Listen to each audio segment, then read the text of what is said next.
భూమి మెడలో తాళిని నేను వదిలేశానంటే దానర్థం జరిగిన పెళ్లిని ఆమోదించానని కాదు, తగిన శాస్తి చెయ్యబోతున్నానని.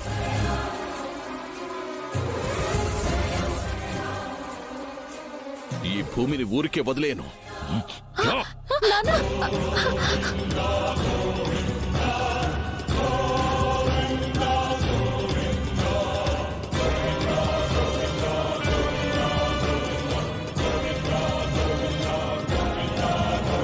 అనవసరంగా లేని పని ఆర్భాటం చేస్తూ భూమి ప్రాణాల మీదకి తీసుకొచ్చావు కేపీ.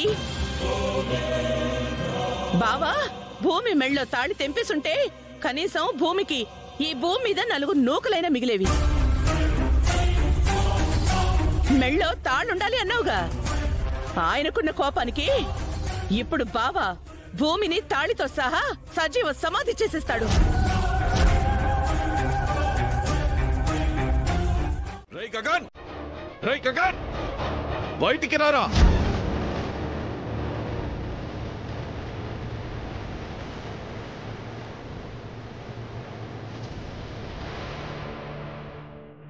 రేయ్ శరత్చంద్ర, ముష్టి కోసం వచ్చుంటే చేతులు ముందు పెట్టుకుని అడుక్కోవాలి, అంతేగాని ముందు వెనక చూడకపోతే తన్నులు తింటావు. నోరు ముయ్యరా, ఇంకా నీకు మాట్లాడే అధికారం లేదురా. రేయ్ ఏంట్రా నువ్వు నోరు మూసుకొని ముందు ఆయన ఎందుకు వచ్చారో కనుక్కుందా వాగు. శరత్చంద్ర గారు మీరెందుకు వచ్చారో చెప్పండి, లేదంటే అనవసరంగా గొడవలవుతాయి. చెప్పరా, దీని మెళ్ళో తాళెందుకు కట్టావో చెప్పరా, చెప్పరా, తాళెందుకు కట్టావో చెప్పరా, చెప్పరా.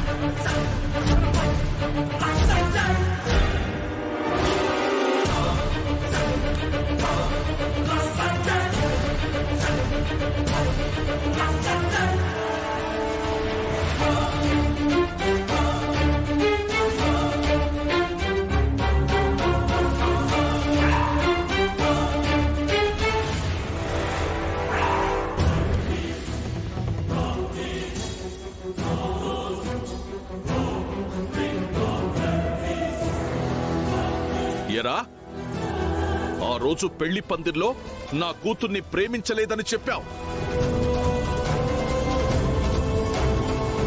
కేవలం నన్ను అవమానించడానికే ప్రేమించినట్టు నటించాను అన్నావు. పెళ్లి కూడా క్యాన్సిల్ చేసి నన్ను అవమానించావు కదరా. మరి అలాంటిది ఎప్పుడెందుకు కట్టావురా తాళి? పెట్టావురా తాళి, పెట్టావురా తాళి, పెట్టావురా తాళి.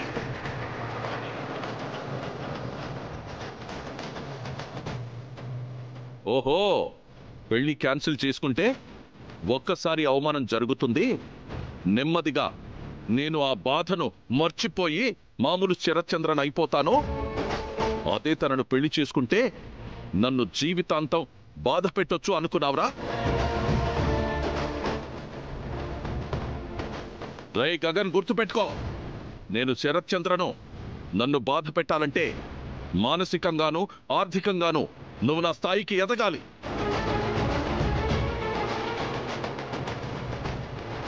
అది ఎప్పటికీ జరగదు. నీతో తాళి కట్టించుకుందని తెలిసిన మరుక్షణమే నేను భూమిని చంపేయాను.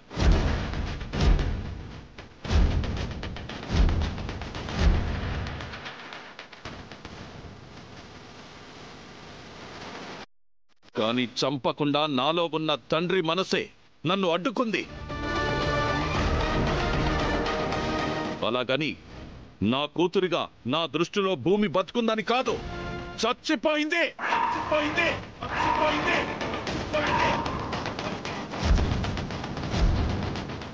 చచ్చిన శవాన్ని తీసుకొచ్చి నీ కాళ్ల ముందు పడేస్తున్నాను. తన కొరివే పెడతావో గొయ్యి తవ్వి పాతి పెడతావో నీ ఇష్టం.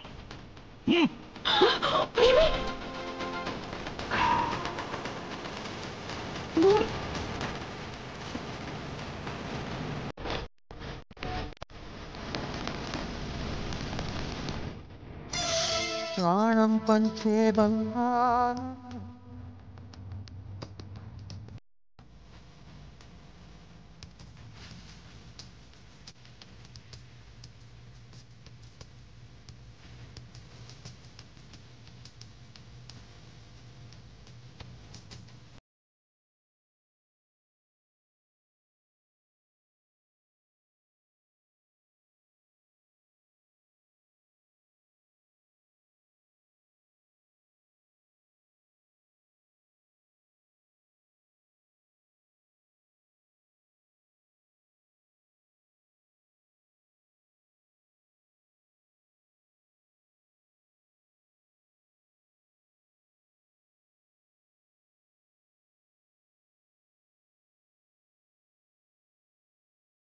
నేను భయపడ్ను. నువ్వు చావాలనుకుంటే చావచ్చు.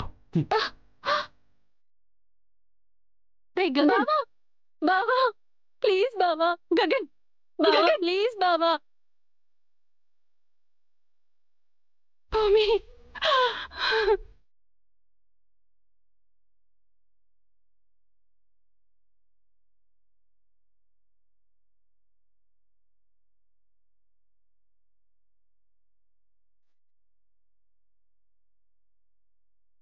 ఈ భూమి గగన్ని వేరు చేయలేరు. సంపతుల విడదీసే మంత్రం కొత్తగా నేర్చుకోవమ్మా.